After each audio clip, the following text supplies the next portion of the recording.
ఇన్నిసార్లు పేపర్లు వచ్చాయండి 94 నుంచి చేస్తున్నటువంటి కార్యక్రమాలు వీళ్ళందరూ కూడా రకరకాల అంశాలలో రాష్ట్ర 95, 94 వివిధ పత్రికల్లో వచ్చినటువంటి అంశాలన్నీ కూడా ఇవన్నీ కూడా సామాన్యుడు అసామాన్యుడు అవార్డు ఇచ్చినటువంటి అంశం పత్రికల్లో ఇచ్చినటువంటి అంశాలన్నీ కూడా కిరణ్ కుమార్ రెడ్డి గారు రచ్చబండలో తర్వాత కేసీఆర్ గారు ఇక్కడ సిద్దిపేటకు వచ్చి మొదటిసారి వచ్చినప్పుడు తర్వాత ఇవన్నీ కూడా దాదాపు పత్రికలో వచ్చినటువంటి అంశాలన్నీ కూడా వీళ్ళకి అందరికీ చూపిస్తున్నాము. అప్పుడు అరే మా పని అంతా అయిపోయింది, ముసలోడం అయిపోయినాం, ఎప్పుడు నేర్పుతాం లేదు, తర్వాతి తరాలకి అందరికీ మీరే నేర్పాలో, ఇగో నేర్పితే ఇన్ని రకాల లాభం ఉంటుంది మీకు, తర్వాత వచ్చే జనరేషన్కి అంతా మీరే నేర్పాలి అనగానే వాళ్ళకు ఉత్సాహం వస్తుంది. వీళ్ళకి అందరికీ ఇవన్నీ కూడా ఇన్ఫర్మేషన్ ఇస్తాం. ఇట్లా అరే ఇవన్నీ ఇంత గొప్పతనం ఉందా అనే ఆలోచన ఉండేటటువంటి క్యాండిడేట్లు ఏం చేస్తారంటే అరే మనం కూడా నేర్చుకుందామనే తపన వస్తుంది వాళ్ళకి అందరికీ.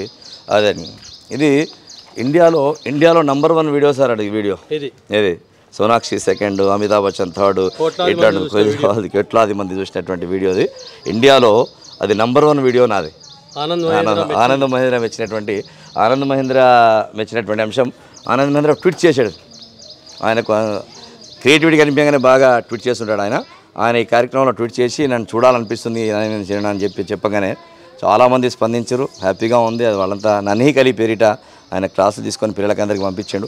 ఇది మంచిగా అనిపిస్తుంది. తెలంగాణ మాసపత్రికలో దీనంతా రాసిండ్రు.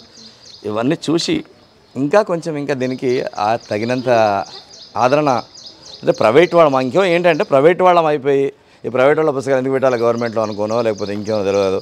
ఎస్సీఆర్టీలో వాళ్ళు కూడా కనీసం ఈ పుస్తకాన్ని తీసుకొని గవర్నమెంట్ వాళ్ళకి పంపించేస్తే విద్యార్థులు రాత మారుతుంది కదా అనే ఆలోచన ఉంటుంది. ఒక్కొక్కసారి అనిపిస్తుంటుంది.